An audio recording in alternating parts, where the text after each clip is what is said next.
Avant la mobilisation contre la réforme des retraites, le président Macron a organisé un déjeuner secret, au cours duquel il s'est directement épanché auprès de célèbres éditorialistes. Objectif : distiller la bonne parole. Même pas vexée de ne pas avoir été conviée, Elisabeth Lévy donne son avis. Le président a reçu une dizaine de journalistes en grand secret. Et ça fait jaser. Le secret a duré 4 jours. C'était mercredi 18 janvier, veille de la grande manifestation contre la réforme des retraites. Peut-être le président de la République pense-t-il qu'il est entouré de branquignoles incapables de faire l'article de sa réforme? Son service de presse a invité des éditorialistes de grands médias, qui ne sont pas tous des adversaires politiques, à déjeuner à l'Élysée pour qu'ils s'abreuvent directement à la parole divine. Déjeuner de cons? Seule condition, le secret. Ne pas citer le président de la République. C'est ce qu'on appelle un briefing off. Pour faire passer un message clair, à l'Élysée, même pas peur. Le off, c'est vieux comme le journalisme. Vous pouvez utiliser une info mais pas dire d'où elle vient. On évoque ainsi des sources proches de l'Élysée, l'entourage d'un tel ou d'un tel, etc. Alors oui, on brouille un peu les cartes en transformant les journalistes en porte-parole. Mais la parole du président, c'est de l'information autant que celle d'un syndicaliste. Après leur déjeuner, les participants informent leur public sur l'état d'esprit d'Emmanuel Macron. Il ne croit pas à la victoire de l'irresponsabilité, il tiendra. Entendra-t-on en boucle.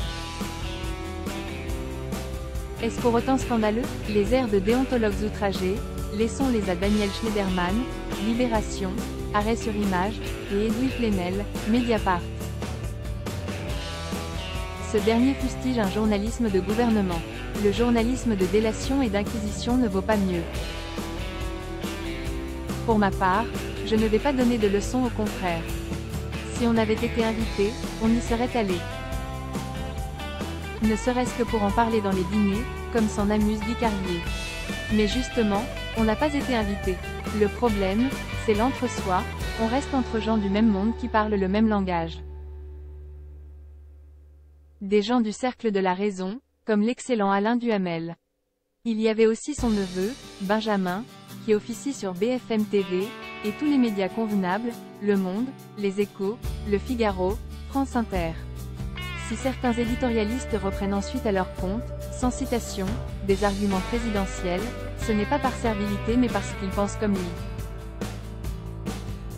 Cela n'est d'ailleurs pas infamant. Évidemment, autour d'eux, ces gens ne doivent pas avoir beaucoup d'amis qui votent mal. Si le président avait invité des gens de Causeur, de Valeurs Actuelles, ou de Sud Radio, il aurait pu aussi apprendre des choses. Patrick Roger, par exemple, vous auriez été le porte-parole de cette France des gens ordinaires qui vous parle tous les jours en appelant le standard de Sud Radio. Le véritable risque, c'est que ce déjeuner confidentiel alimente le moulin à fantasmes qui prête aux journalistes des calculs tortueux, des collusions cachées et des pouvoirs occultes. En réalité, c'est bien plus simple. Cet épisode qui fait couler beaucoup d'encre est la preuve que l'élite politico-médiatique, ça existe. Le problème, c'est qu'elle n'inspire plus confiance à grand nombre. Cette chronique a d'abord été diffusée sur Sud Radio. Retrouvez Elisabeth Lévy du lundi au jeudi après le journal de 8h, dans la matinale. À lire aussi. Du même auteur Causeur, Tous retraités. Le dernier rêve français, 64 ans, un horizon déjà largement fictif, le mystère de la baisse du chômage.